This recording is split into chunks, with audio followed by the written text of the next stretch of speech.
All right. Hello, hello. Hello. How are you?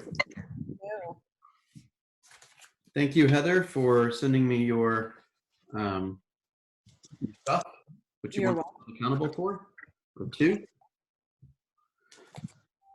We are going to have Kathy Vitale on the call tomorrow, just so you know.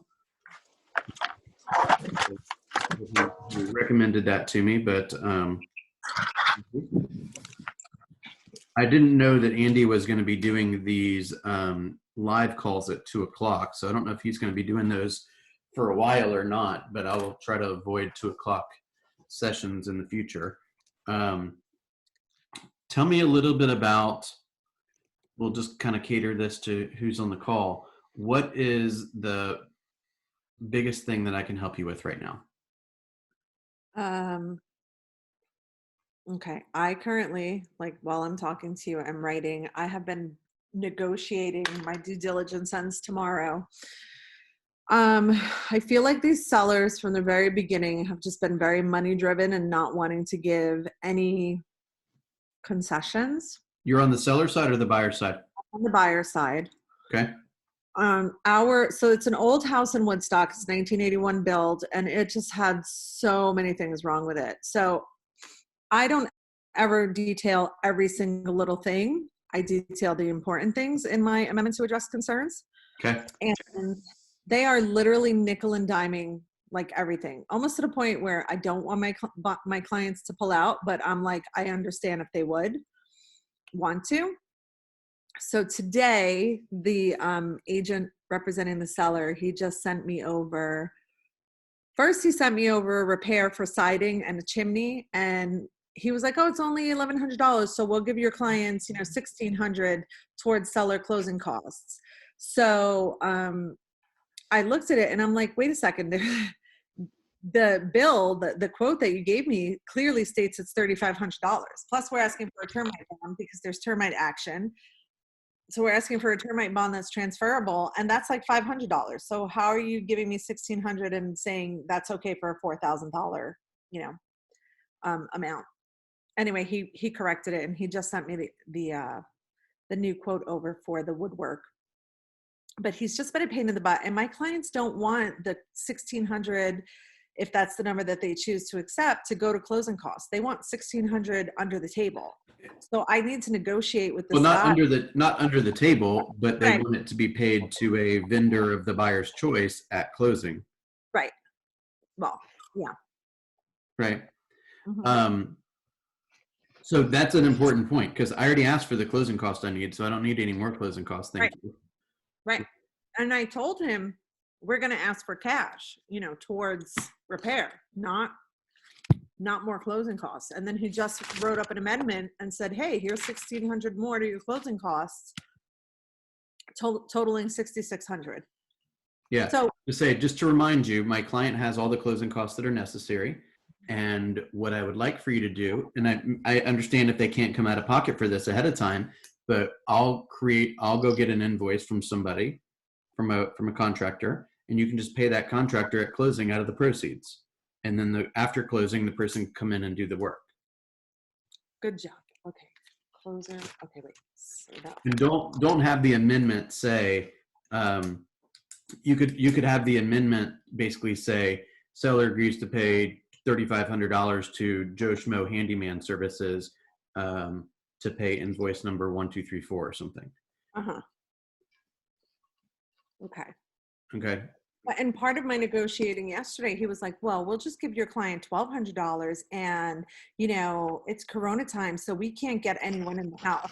Yeah, And say what, great. It's Corona time. You're lucky we're sitting here having a conversation with you. right? What I And want you to do is pay this invoice and we'll deal with it after the fact. There.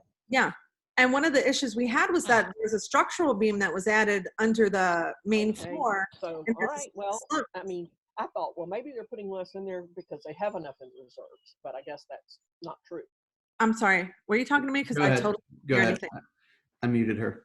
Oh, so one of our requests was, obviously my clients don't want to have to buy a house or don't want to buy a house if there's a structural issue.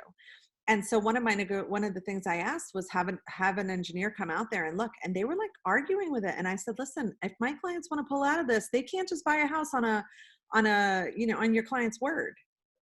So he did have the structural engineer go out there yesterday. He gave me the letter today for the findings and the inspection. And so everything's fine there. It's just a matter of like the $1,600 and where. So keep that for your file. I am. Keep that for the buyer. Uh-huh. Right. So you just Heather, you just got to tell them exactly what you want. Okay. Look, I don't want it in closing costs. I'm willing to do it this way. It needs to be this amount. And all you have to do is sign the paperwork to agree to it. You don't have to call anyone. You don't have to meet anyone. You don't have to deal with any of the details, and you can pay from proceeds. Okay. When he brings up Corona, you say, Mr. Buyer's agent or Mr. Listing agent, I'm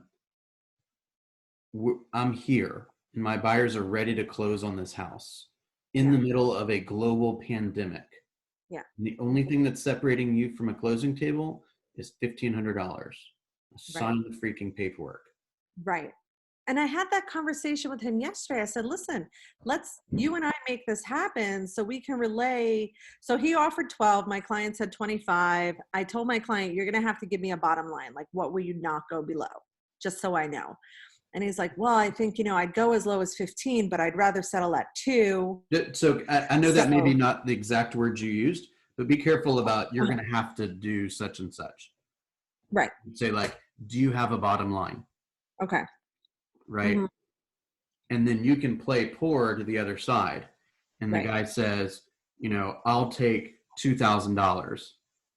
And you go to him and you're like, look, I've been working on this for the last 3 hours. And if y'all can go to 22, we got a deal. Okay. And then you take that back to your buyer and you're like, we got 22. Is that cool? Okay. See what I'm saying? Yes. So get some flexibility from your buyer. Say, tell me what you want, how you want me to present it, but give me the bottom line. Because if I get an opportunity to go in for the kill, I want permission from you to go in for the kill. Right. Okay. And then go have some fun with it. Okay. Thank you for that. Right. So somebody says, what's that? Pam, I muted you. Did you say something? I'm so glad I chose to go with KW. Why is that? They do. And so many people are like, oh, you should leave them now. And, I'm like, I still get value there. And, if you're just looking for the cheap place to park your license, you can do that.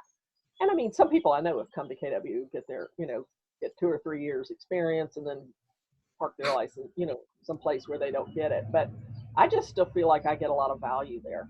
We track I'm a serial class taker. So from a leadership standpoint, I appreciate you saying that, Pam. From a leadership standpoint, just so you know, we track activity. Obviously, we track production of people while they're at Keller Williams. But when they leave Keller Williams, we track that too.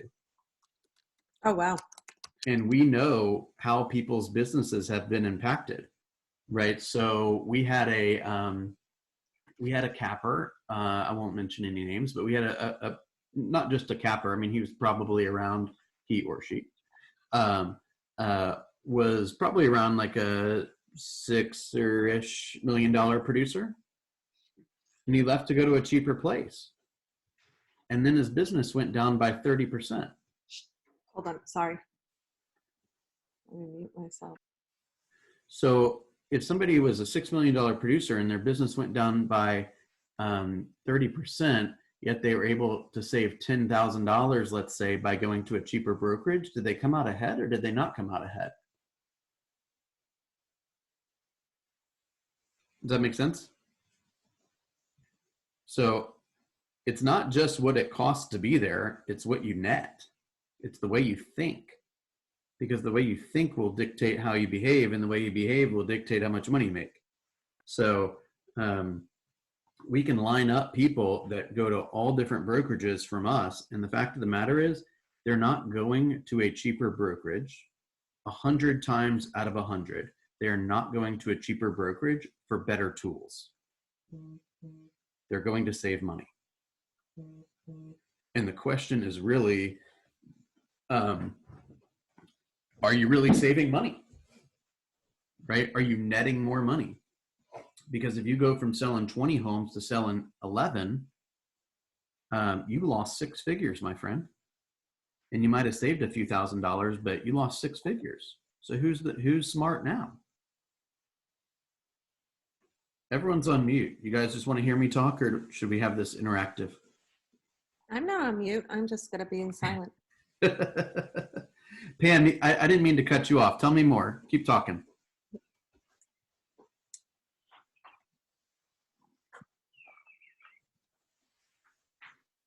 No? Okay. All right. I'll keep talking. I'm just listening, okay?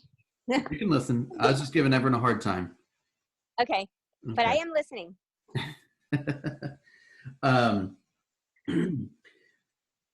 Let's see. Hang on one moment.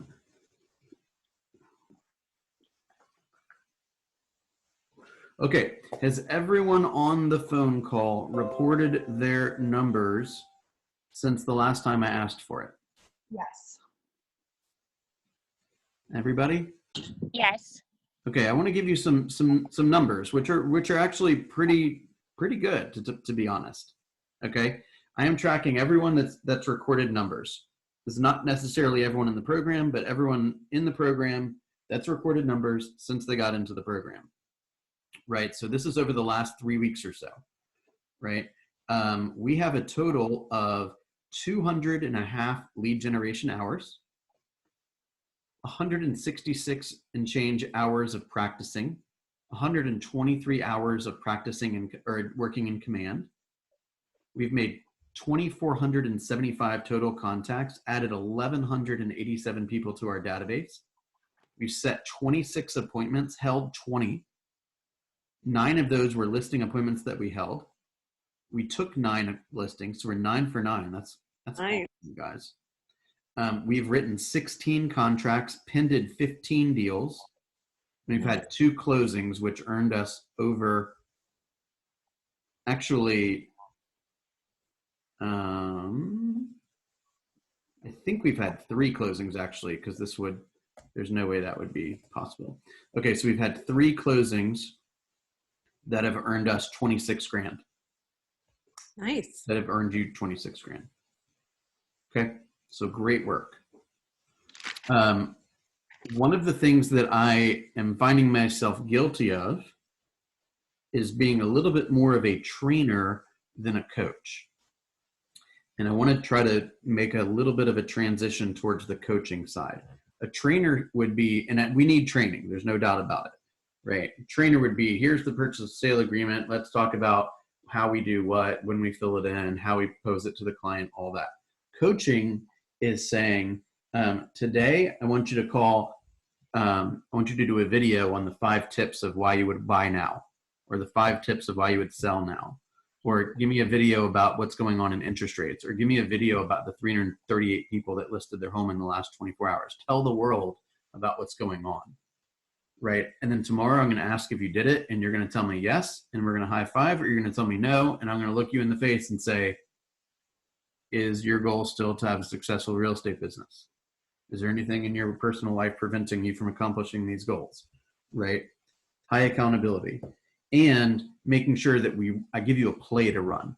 The play so far has been go spend time in your database and go make phone calls and go learn stuff. And that's just not specific enough. So in very basically starting now, you're going to see a little bit more specific recommendations that everyone can take into the world and go create some business around it. So today, many years ago, I signed up for one of those like pay-per-click kind of deals, and probably have close to about 360 or 350 or so people in a database of people that it's been leads. Remember what we talked about, one-way communication. I have bombarded these people over time, never gotten anything in return. So we texted all of them today.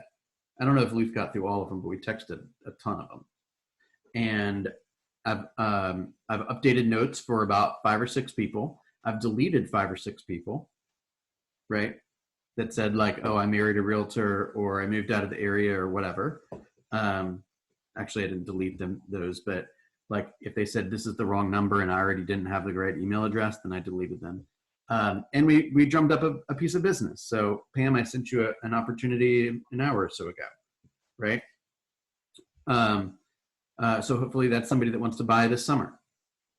Was that a valuable use of my time? Say yes. Yes. Okay, good. Was that a valuable use of my money? Because I actually didn't do anything other than respond to the text. I paid somebody to do something. So that was a great use of my money. It probably cost me about $20 and I found myself a piece of business. Make sense? Yes. Okay, wonderful. Talk to me about what else is, one thing that Matt Teeter said today that I want to kind of hammer home a little bit is this idea of skills win in a shifted market. Okay. Highlighted. Yes, love it. Highlighted it. Mm-hmm. Heather, you're one of my star students. I love this. Ironically, I hate school. Well, you can call yourself whatever you want. I appreciate everything you're doing. Many of us have not been in a market that was hard, right? Where we had to look somebody in the face that thought they had a $300,000 home and tell them that they'd be lucky to sell for $225,000, right? And then once they like get done wanting to throw you out of the room, you recover and try to forge some other type of relationship with them. So this is such a critical time to practice your scripts and to internalize them and to role play them and rehearse them and practice them again and deal with your objection handlers, right? This is a critical time because the more confident you are in knowing what to say, you'll say it to anybody. And it'll come out of your brain faster than you ever realized, right? Many of these scripts, I mean, I never did a whole lot of expired calls and FSBO calls and stuff, but I know the scripts. I mean, I can, if given the opportunity, I could pull it out just like that because I've said it so many times and I've been to bold and I've coached people and all these things, right? I cannot stress enough. You got to carve out time in your daily world for skill development. Your skills will be a requirement moving forward. Yep. All right. Talk to me. What else do you want to learn? Can I say one more thing about what Matt said? After that, Andy jumped in and he said that he's been setting deadlines for all the things he wants to do. Yeah, and that was the project discussion from this morning, right? Yeah. And he was saying, like, it's not just that, like, I want to learn command or whatever it is, because I'm sure Andy knows command, but let's just say command. He was like, I want to learn command, but don't give yourself. He doesn't. Maybe not. That's right. You probably pay somebody. But he said, like, don't give yourself an open-ended, like, oh, I just want to learn command. If you want to learn command, give yourself a deadline. If you want to finish a book, say, I want to finish it by next Tuesday. And I thought that was really important too, because sometimes, or many times, we have things that we want to do and we just are like, oh, I got time. And then it just goes on this running list of things. Right. And learning command, I mean, that it could take you months to learn command. But would you want to learn like the designs part in command? Would you want to learn the smart plan part of command? Do you want to learn the opportunities part of command? Do you want to learn the lead accelerator part of command? Right. So, go in one of those applets on the far left-hand side. Say, today I'm going to learn all about this one. Right. I'm going to explore that one. Thank you for sharing that. What else are you guys encountering that you want to brainstorm about?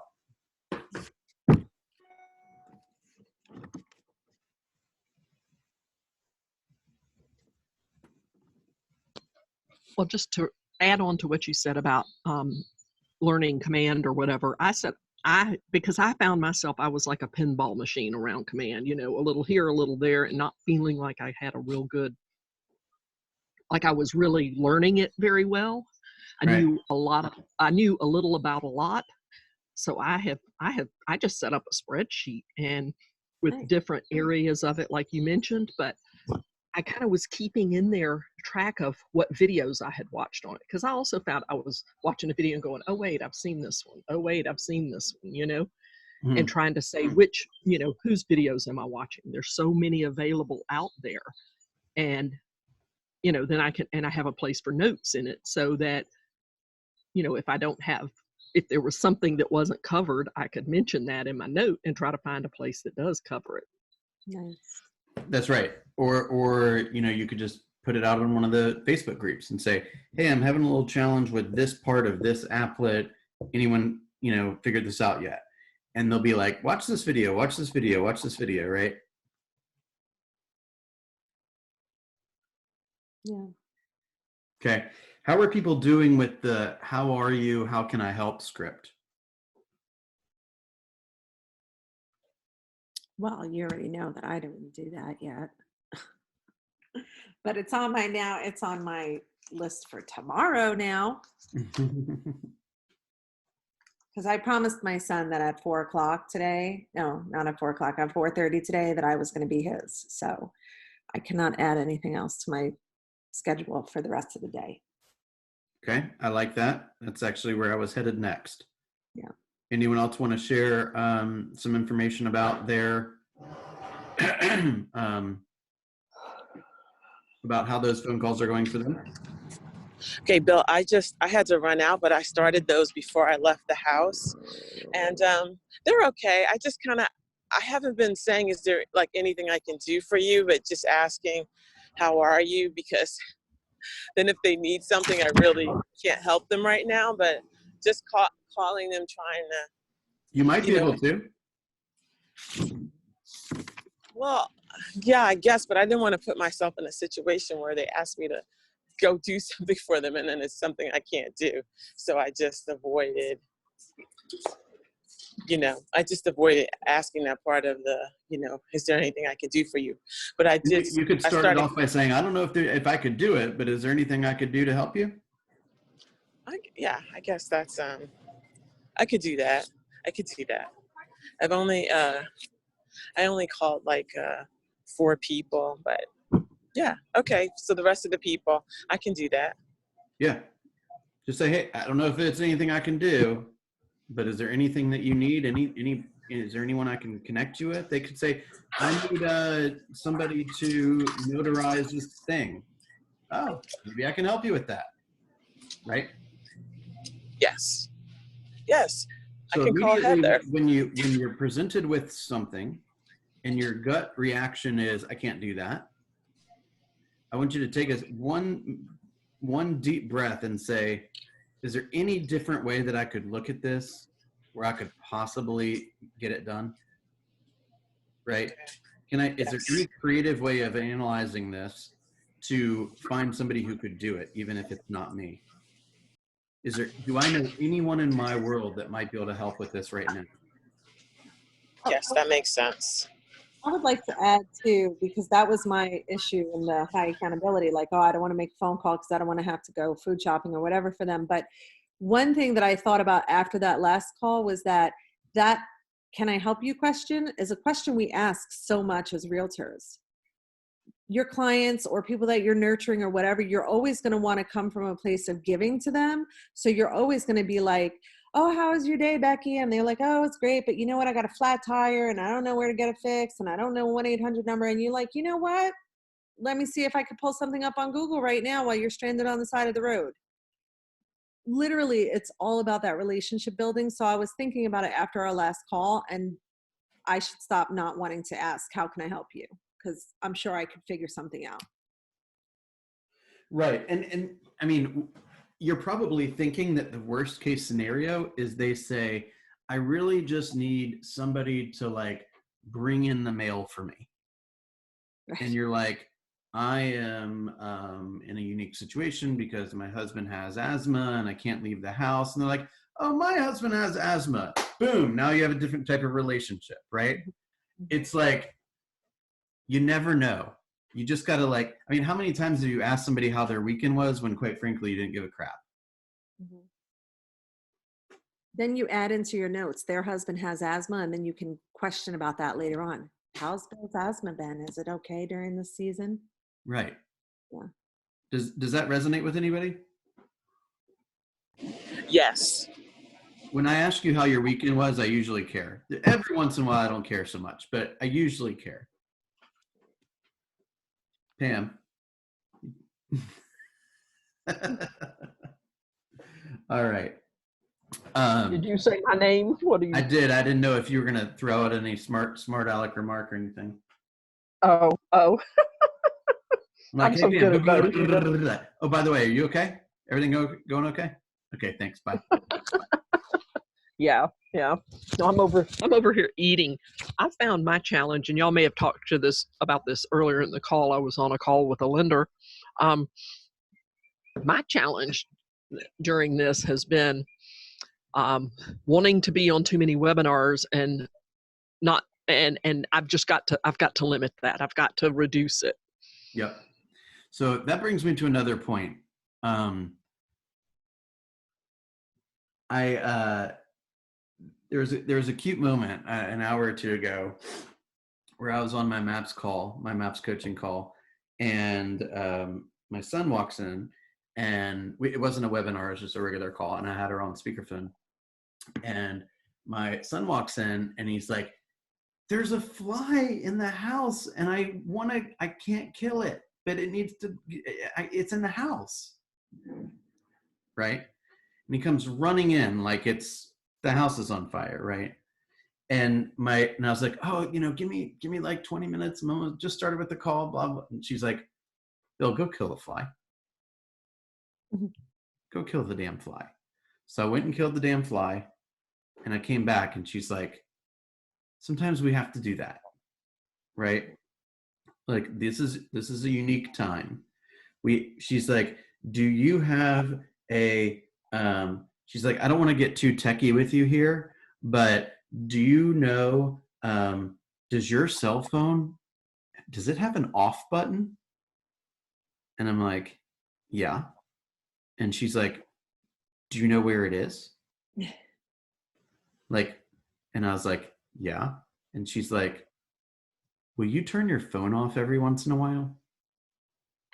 Like, I said hello to her, and she's like, "It sounds like you're exhausted." And I'm like, yeah. I was debating on whether I was going to tell you that. She's like, "I already know you're exhausted." Right? We have to pour into ourselves. We have to, how they say in the airplanes, I know everyone likes to use this example, but you put the mask on you and then you put the mask on your neighbor. Like, we're probably all worn out right now. We're probably all pulled in a bunch of different directions. And I'm going to take a couple minutes or a little longer than that today and help me and help my kids and go kill some flies and blow some bubbles and these kind of things, because it's hard times, like I want to give, and I want to give a bunch, and like this program is new, and I want to like pour into you guys and teach you like everything I've ever learned, and grow the program and get you guys listings and all this stuff. And like I have to remind myself that like I can slow down a little too, and there's probably things that you guys have neglected over the last 2 weeks that you just need to take the pause button and go deal with that. So Stephanie, kudos to you for going out into the mountains. You speaking of that, I felt just guilty because I wasn't doing my other job. So I felt like this is an opportunity that I haven't had before, to have this much time to devote to the real estate. So I've been literally from when I wake up until I go to bed, have been listening to webinars, podcasts, doing as much as I can, but I've done nothing for myself. I haven't exercised. I haven't done any of the things that that I would normally do. So Sunday we decided we're going to bring our camper and we're going to find a place and go camping with the kids, because I can work when I'm camping, but it's just something I can get away from being inside and do the things I enjoy. And I was at the grocery store yesterday buying the stuff for camping, and I got an email from the campground that they closed. And my daughter was so bummed, and she was, everyone was like already packed, ready to go. And so I searched last night and I found another place. And that's what I've been doing today is like I was driving my camper and I'm all set up now. So I'm ready to go. I'm here till Saturday. I'll still be on the calls and do stuff, but I'm going to spend more time with my kids and my partner and do some of the things for myself. Right. And I appreciate you sharing that. Now, it would have also been like not unheard of for you to get that message from the campground and say, camping's off. Let me go back to webinars. Sure. Right. So at that moment, you had an opportunity to say, why did I have this on the calendar to begin with? And who am I going to be letting down if I choose not to do this? Or if I choose not to go do an extra Google search or two to find a campground that'll let me camp there, right? Don't be afraid to exhaust all options because it came into your mind because it needed to come into your mind. Uh-huh. Right. Yeah, that's one reason my husband and I came up to our cabin up in Hiwassee. It was just, we needed a change of scenery. We needed a change of pace. And, when we were at home, we were saying, oh, we're home, so we need to get this done and this done and this done. And since we've come up here, it's a real small little place. And so we're just like, we just each went out separately without knowing the other one was doing it. In between calls, we both just went out, took a walk, just a quick walk up and down the street that our house is on. And I mean, there's only 9 houses on this street, so it's not a long walk, but right. We needed that. Yeah. So you got to remember, you got to take care of yourself first. So when we get off the call today, I want everyone to think of one thing that they have been neglecting and go do it. Okay. Okay. What's the one thing you've been neglecting? Go look over your phone and be like, where is that? Where is that off button? Right. Turn that thing off. I know I feel the same way as Stephanie because my husband and I usually have a date night once a week and we haven't done it in probably a month. Yeah. Because it's like since this whole thing started, I mean, there's other things we probably could have done, even being stuck at home, but just not being creative and just both of us working until obscene hours of the night. And then we get up and it's like Groundhog Day. We both said it's like Groundhog Day. We just talked about that this afternoon. Like we need to like stop and take a minute to just sit down and have a conversation. Right. And even like, I know this sounds silly, but most of us, I assume, are probably working off of a laptop or something. Like I've taken all the calls in the same exact location. Like maybe I should take the call in a different location, switch it up. Like he's been in the kitchen area for the last week and I've been in my office since we switched. We were like, I noticed Heather's in a new location today. He's in my office now and I'm here because we're like, okay, we can't keep doing this. Right. And like I have like usually about a 40-minute commute into the office every day and a 40-minute commute back. And that gives me a chance to like listen to something that's going to, help my brain or, maybe listen to some music or listen to a podcast or something. And it kind of puts me in give me the mental energy I need to like go into work and be working. And then there's a 40 or 45-minute gap in between the time I leave the office and I walk in the door and be with my family. And now my commute to work is like 15 steps, Mm-hmm. So we can't forget that like it is a new normal, but this is our chance this is where we develop the habits. We either get to develop good habits or we get to develop bad habits, I FaceTimed my mom this morning and she goes, oh, you look so cute. You got a little dog on your shirt. And I go, well, this is my bold shirt. I go, I had to get dressed for my morning meeting, my morning Zoom, because I've just been wearing a sweatshirt for the last 2 weeks. Like I wake up, put a sweatshirt on and I'm like, okay, I'm ready. I'm like, I had to actually put clothes on today. Yeah. I mean, if it takes getting you into like your dress clothes or your standard work clothes, put them on. I mean, I got a t-shirt on today. I'm a little underdressed from the way I normally am, but like, I think we all are. Yeah. Did you guys hear that reference to the cron or whatever? Keep, replace, offset, negotiate, cut? Where was that? That was something that Chris, not positive his last name, Stevens, Chris Stevens, the TL in Philly. Yes, Chronic. Yeah. Yep, I did. This is in reference to your expenses. You're either going to keep it, replace it, offset it, negotiate it, cut it, right? I mean, you guys just ask. Like, Pam, you sent me that plumber who, by the way, runs a really top-notch organization. I mean, just to give them a shout out real fast, what is it, Mike's Plumbing or something like that?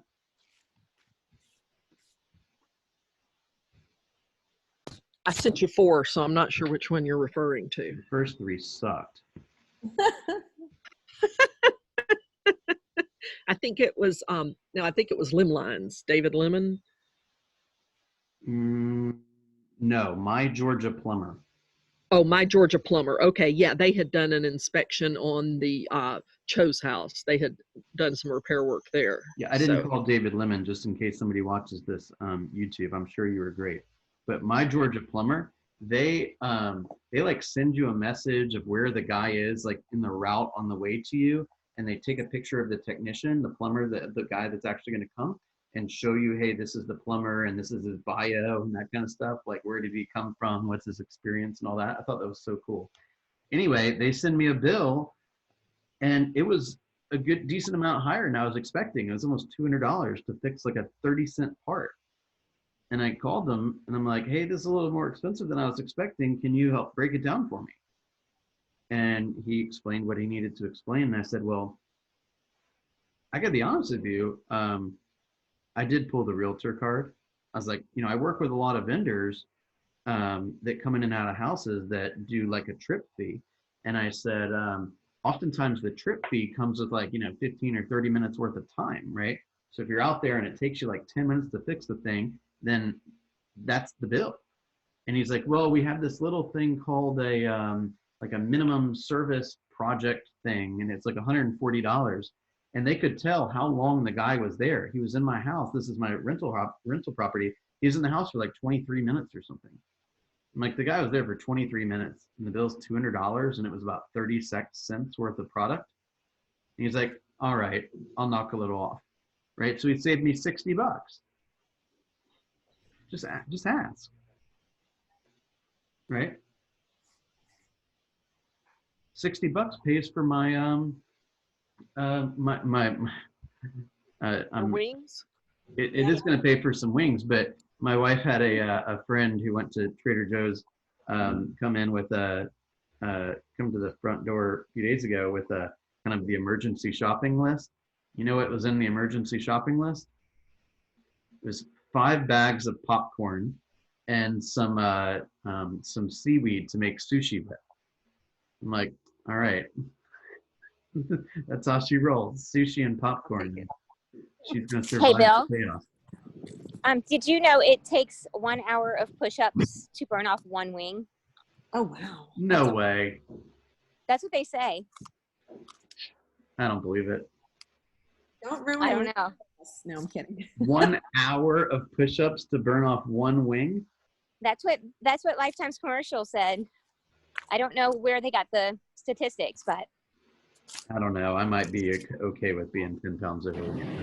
Bill, you're going to learn to stop talking about your dietary habits on this phone call when she's on there. I know. I brought in 2 fitness gurus. I know. Well, and Kim's lost weight because she can't go out to eat. There you go. Right, Kim? That's right. Yes. I got to look that up. 1 push-up for 1 wing? For 1 hour of 1 hour of push-ups for 1 chicken wing. That's a fried wing. Where would you ever get wings that aren't fried? Yeah. You could. Well, we make them in our air fryer. Yeah. Is that any Yeah, better? that may only be like 10 minutes of push-ups. All right, now we're talking. All right, talk to me. What else is going on? What else are you experiencing?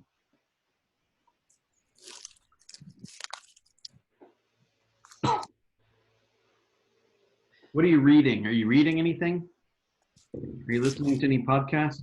What are you learning? I'm reading Shift, and my best friend sent me a book in the mail, a surprise book in the mail Monday called Daisy Jones and the Six. And it's been great. And I'm really fighting not to read that more than I need to. There you go. It's fiction, but it's been so wonderful to take a break from everything. Like, would it be human for you to like go on to YouTube, let's say, and see if you can find like an audiobook of that? And then Yeah. text that to 10 of your friends and say, hey, you know, one of my clients sent this to me, or one of my friends sent this to me. And, you know, I really needed to take a little break and listen to this, and it was really helpful. So I thought of you. Boom. Possibly, That- but it's all about sex, drugs, and rock and roll. So maybe not. But another book I could find. Right. I mean, but do you know any And you other can business work in owners? the book club. Huh? Do you know any other business owners? Yeah. Not real estate people? Yes. Do you think that a copy of Shift would be helpful for them? Yeah, I actually keep talking to Joe about it. We have a smaller side business, and then he runs a whole company. And actually, one of the things Mike said the other earlier was how, you know, keeping our work going so that we can survive through this, and how he said it's only a virus, it's not a recession. Mhm. And I told that to Joe, and he's like, I just said that on my call too. Like, so we're bouncing these, you know, every time we're done with a call, we're like meeting up in the kitchen and like talking. That's So, yeah. great. Like No, I'm share- talking about other people. Yes, Don't you think outside of my that- house, yes, I can. Yeah. I mean, hey, let me tell you Shift tactic 2, remargin your business. Yeah. You know, here's a friend who, let's say, runs a plumbing shop or sandwich shop or whatever. Have you ever seen this material? Like, look at what I learned, Mhm. right? Yeah, no, it's been great. Okay. And the next, I'm listening- Dick, Oh, I'm sorry. go I was ahead. gonna say I'm listening to an Audible book called The 10X Rule. Yeah. Grant That's what Cardone. I've been. Uh-huh. X. 10X Rule. Yeah, that's by a guy named Grant Cardone, Cardone. Talk to me a little bit about the content. I'm going to be working through the schedule for next week. Talk to me a little bit about what you would like to see on there. You guys are some of my most participatory people. How can I serve you? Smart plans would be a great thing. I think I've been playing around with it and trying to figure out. I don't know if that's a content that other people would be interested in, but Okay. Guys, I've got to hop off. I've got to go in the pharmacy, but you all have a good day. Have a Okay. great day. Thank you, Kim. Okay, bye-bye. Or not, yeah. Um, what do I wanna write down?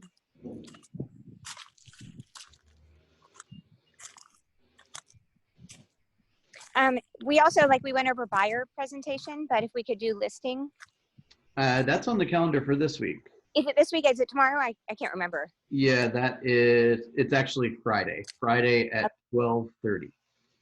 Okay. And I like going over the GAR farms because obviously I need some help with that.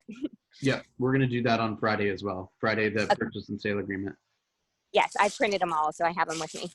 Beautiful. Okay. I might actually have to go in a second. My battery's about to die and Okay. I need to go plug it in. But Cool. Yeah, I'm going to need to hop off a minute early for another thing. But anyone else that needs some assistance that I can help with right now? I think my brain is just about at full capacity. I can't think anymore. Okay. Honestly. Go take care of yourself. We'll give you an extra 10 minutes right now to go take care of yourself. Thank you. All right, everyone. Bye. We'll see you in the morning. okay, bye guys. See you all in the morning. Bye.